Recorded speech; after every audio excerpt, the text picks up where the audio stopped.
Una fattura di 17 centesimi. Una sanzione di 17 centesimi per un ritardo di un giorno e 17 centesimi sono diventate 202,51 euro. 17 centesimi di multa per un giorno di ritardo nel pagamento della Tari, ma a questa modica cifra vengono aggiunte ulteriori sanzioni amministrative che portano la multa a raggiungere una somma effettiva di oltre 200 euro.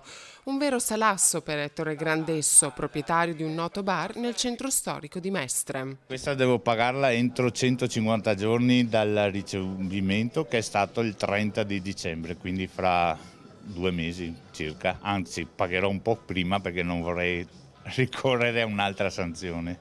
Grandesso, subentrato da poco tempo ad un altro gestore, avrebbe dichiarato al momento del rilevamento del locale una metratura del plateatico inferiore rispetto a quella effettiva, come anche risultava dagli atti di cessazione. L'aggiunta di altre spese amministrative ha portato la multa a una cifra molto elevata.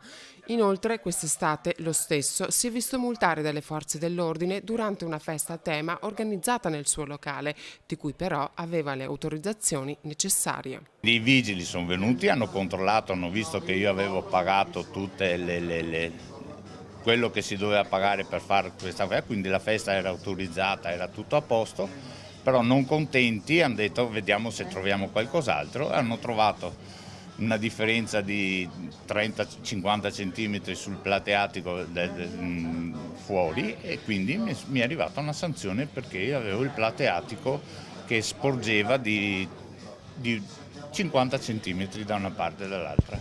A questo punto il gestore del locale fa un appello. Io vorrei fare un appello alle istituzioni se è possibile eliminare queste cose e fare in modo che si usi più il buon senso che la burocrazia.